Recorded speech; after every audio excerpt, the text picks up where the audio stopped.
YouTube, what is up? Welcome to the video. We're at the gym, Friday morning, chest and back day. One of the best days of the week, but any day you get to live is the best day of the week. We're at the GOAT gym right here, baby. But we'll start the day off. Heavy bench press, got a 3x3 on flat press. Gonna be between 325 and 330, like 87%. And then from there, it's just, I'll go to an incline barbell press, and then pull-ups, and then 2 chest, 2 back. So chest and back, I've kind of gone through different structures. So I used to always do chest and back. I would do a chest and back superset, another chest and back superset, and another chest and back superset. I always like doing 3 and 3. And then recently I went to doing my main chest, then my main back, then chest back superset, then another chest back superset. And then more recently, I've just gone chest back, all by themselves. But, and I've loved all 3 of them. But today, I've kind of gotten a little stale of the most recent one because it's good to do the back and forth because it saves your strength. But if you're looking for kind of a pump, you kind of get a chest pump and then you get a back pump. And then you lose that chest pump and you go back to get a chest back to a pump. So you're kind of back and forth, which is fun. But I got a little stale of it last week. So again, this is what I talk about with changes. You don't have to reinvent the wheel. I'm just making one small fluctuation. So I'm gonna do my main pressing work because I'm trying to get my flat press up. So that's why I'm doing that first. Typically I only do flat bench once a week, but because over these last 6 weeks, that's a big priority. I'm doing it twice a week. That's why I'm doing some extra, usually incline press for that main one. So I'll do that, then my incline press, and then I'll do my main back movement, which will be a pull-up.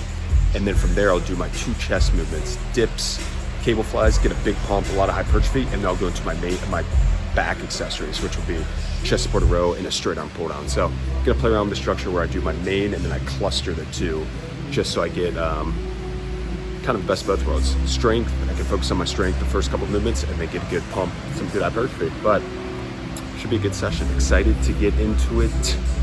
Nonetheless, great day. Let's get rolling. So start off with a flat bench. Again, flat benching twice a week now. And I'm following kind of this progression I got from these strength coaches.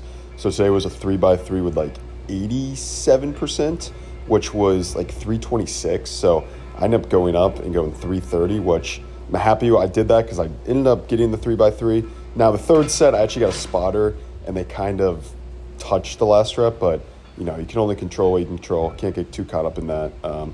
And then I got into incline press. So typically I want to do a barbell flat bench and an incline, but because, again, flat benching twice a week, and I always do my incline for more hypertrophy on this day. So what I did, a 3x3 more strength focused, and then I got my extra pressing volume here going in like that 6 to 8 range for 4 sets. So I really like actually this back and forth of, typically with my chest train, I always do some sort of flat, some sort of incline, and then some sort of isolation. So on this day, it just happened to be 2 barbell presses, but kind of like that, where you get your heavy pressing in and then kind of using the incline for some extra accessory work or higher volume work, hypertrophy work. Felt really good. And then with my main back movement on this day is a pull-up. So kind of the same set rep range as that incline bench, whereas 4 sets, 5 to 8 range.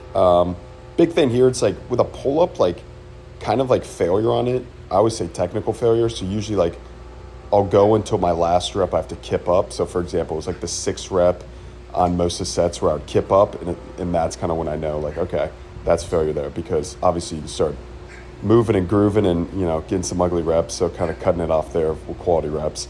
And then on this day, I clustered my chest, so I did the dips and incline press back to back. One thing on these dips I'm really focused on is keeping that chin in line with the bar the whole time, because obviously a chest dip, you want to lean forward a little more as opposed to a tricep dip where you're more upright.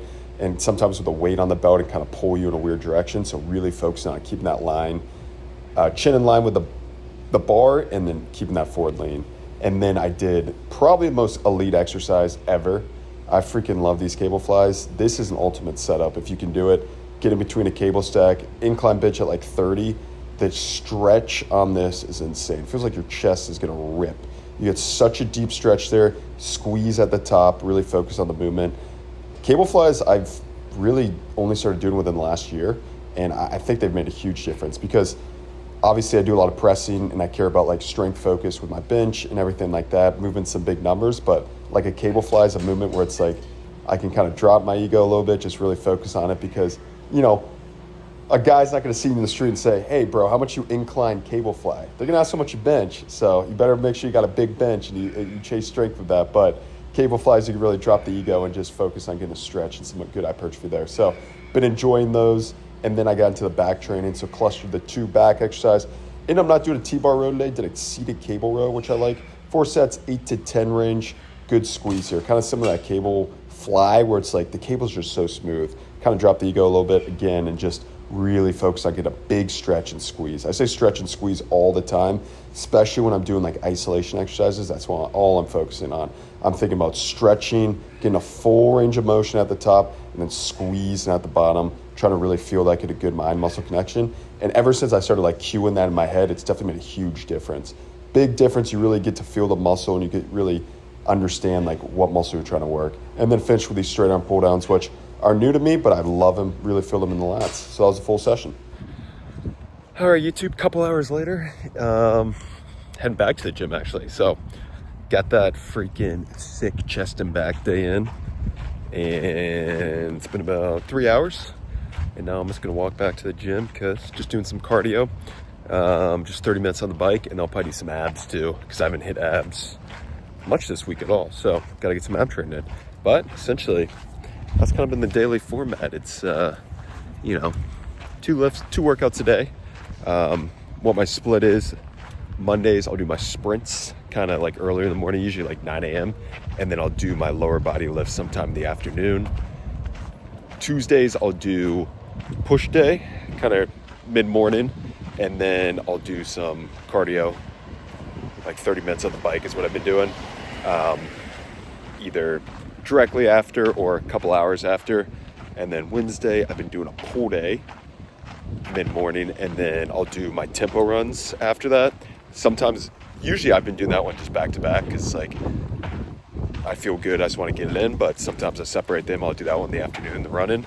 And then Thursday back to the sprints in the morning, lower body in the afternoon. Friday chest and back in the morning, cardio in the afternoon. Then Saturday I was just lifting, doing a shoulders and arms day, but I just got the itch and I need to get my hill sprints back in. So I've been doing some hill sprints before and then going to do that. So kind of an aggressive training model, but you know, as long as I fluctuate the day-to-day stuff. That's why I'm doing these lower intensity conditioning sessions. So before, most of my conditioning is super like high intensity. And I kind of noticed like, why am I doing all this high intensity conditioning? And it's starting to impede on my strength and power, which obviously that's my main focus. So I've been throwing in like these 2 just 30 to 40 minutes on the bike, stationary bike, use the heart rate monitor, sit at like zone 2, like 130 beats per minute. And they're super easy to do. It's actually something I've never really done before. I've never done a lot of steady state.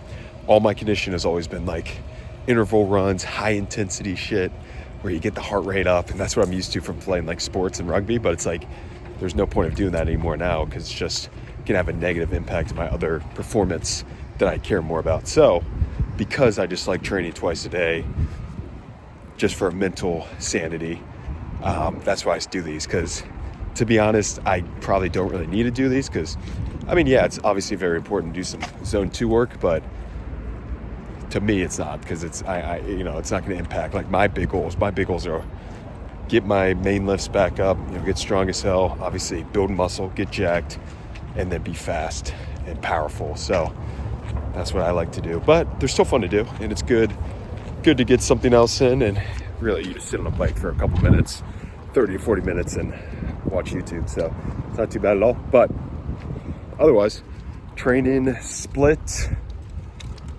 you know, I talk about it all the time. Find the one that's most individualized to you, however you want to fit it in. You know, there is no perfect split, but that's the beauty of it.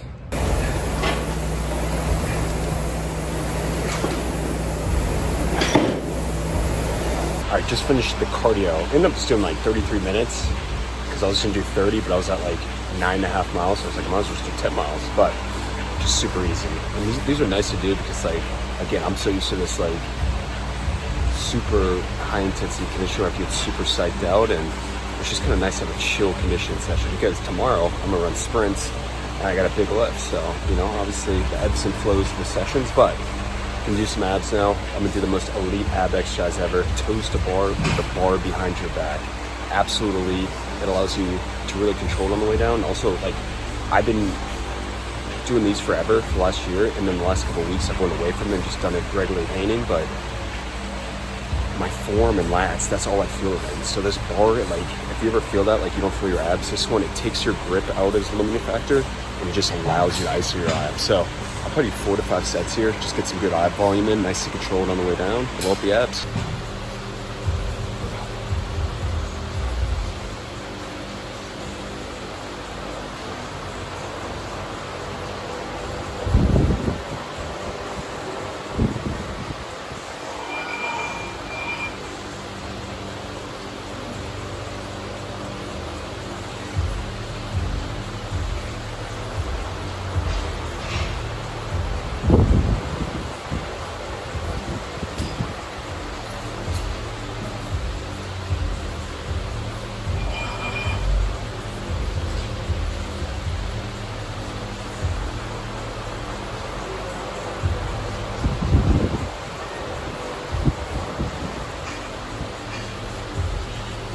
All right, back from that gym. So second session, just got some aerobic conditioning and some ab work. End up doing toes to bar and cable crunches.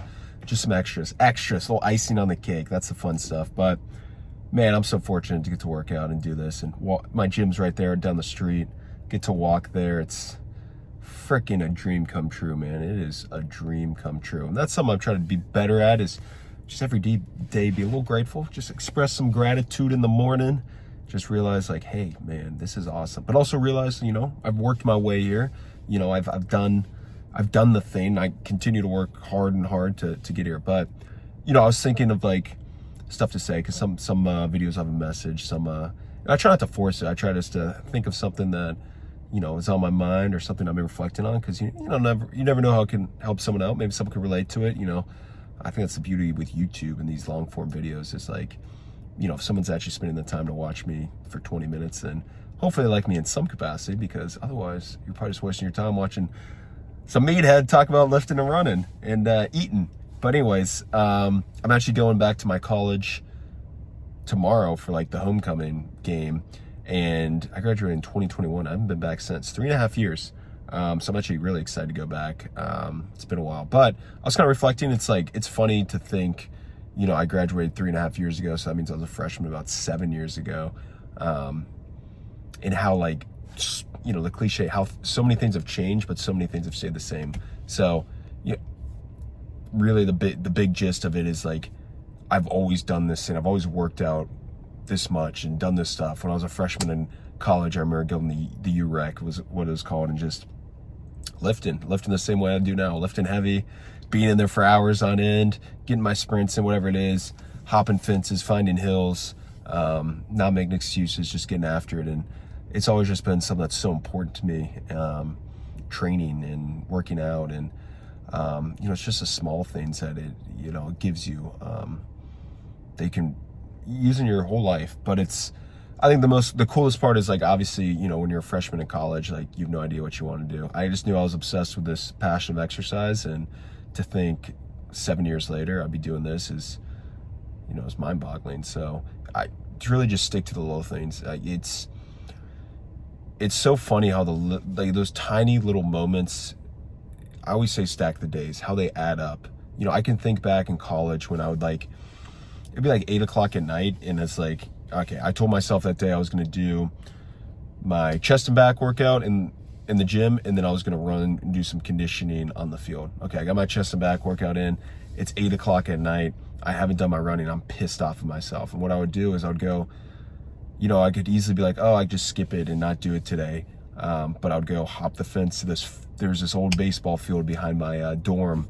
And I used to go there, and I'd go run in the dark and do it. But in reality, did that make me a better athlete or more fit? That one singular workout? Probably not. But not skipping that one workout has that cascade effect where when that happens again, I don't skip again, because I had the experience, knowing how I felt after, knowing I can do it, and those little things just add up. So it really is just those tiny little moments. Like, obviously you're not gonna be motivated to work out every single day. That's just the reality of it. You just gotta develop discipline. You just gotta understand, like, all right, this is what I promised myself. This is my plan. This is what I'm gonna do today. And, you know, more times than not, you're probably gonna, you know, follow through with that. But there are the days where, man, you just do not want to do it. I had one of these days, Monday, for example, ran my sprints in the morning, and I was just dragging all day. And then I did not want to squat, had to throw some heavy weight on my back, and I procrastinated for a while, but I did it. And I'm not saying that to like pat myself in the back, but just to show like, we all have those days where you just don't want to do it, and it sucks. But the hardest part is starting it, and then just start it, and just don't even think. Because like for me, it's like sometimes when I procrastinate or don't want to do it, it's because I'm overwhelmed. I'm thinking, oh, I gotta do a 5x5 at that weight, holy shit. And then I got to RDL, and then I got to lunge. I'm gonna be in there for 2.5 hours, so I get overwhelmed by that. But it's like, all right, this is all you got to do. Just start doing your knee extensions to warm up, only focus on that. And then do your glute bridges to warm up, only focus on that. And then you start with your jumps. Just do one set. No, not even a set, just do one rep at a time. And it's as simple as that, those little tiny little things that you can add on and do. And then it's like by the time you get to the squats and you felt like you weren't able to do it, it's like, well, I owe it to myself to get after it. And it's like, I'm not gonna pussy out and do, I had 435 planned for a 5x5. It could be like, oh, I'm not feeling great. Fuck it, I'm trying it. That's my mindset. I'm always trying it. So, really big thing is just do the small things. It adds up to an unmeasurable level, like countless times. And it's so cool, like having those workouts where you don't want to do it, because those build so much confidence. You remember that workout where it's like, all right, it was 9 o'clock. I remember I didn't want to do it all day, but I did it. That freaking, you gain so much from that workout as opposed to the ones where you're super motivated and excited to go, because you can lean on that the next time you don't feel like it, and you can use that as past experience. Like, all right, I did it, and remember how I felt, and remember how fucking awesome that was. Let's do it again. So it's just those tiny little things. You might not think, it might not matter. Oh, it's just this and that. It does matter. And there are gonna be some times where it's like, you are gonna miss something. Something's not gonna go perfect. We're not all perfect, we're human. But man, if you can take control of that 99% of the time and just dominate that, and just win those small little wins, you're gonna have big success, because it all freaking adds up. It all adds up. People comment all the time on my videos like, how can you handle so much volume? Or, oh, this guy's definitely on something, this and that. It's like, nah, dude, it's just 13 years of doing something, and just like not making excuses and doing it. And like, I don't want to sound special or think I'm special, but because no means anyone can do this, but it is a lot of hard fucking work. And I do have the right to say that, because there are so many freaking times, countless hours, thousands upon thousands of hours I've spent training, and I don't want someone to take that away from me. So that's why, now I'm going on another rant about people saying stuff about me, and that's why I defend myself, because I don't want anyone to take that away from you. No should you. You've earned that freaking right. But long story short, going back to college, and it's funny how so many things have changed, yet they've stayed the same. I'm always the same person. The only thing that's changed is got a little older, got a little wiser, grew a little bit of facial hair actually, and leaned out a little bit. I was probably 215. I was 205 my freshman year, got up to 215. When I was in college, strength, that's all I cared about. Big, fast, strong. I did not care how I looked. I mean, I was big and bulky, but I had to be eating 5,000 calories a day. That dining hall was unbelievable. But yeah, it's funny just going back to something, but just remembering like it's the same exact person. Like I can remember those nights where I was just like dreaming about like doing something special, and freaking how is this workout going to play along with that? Because you never know.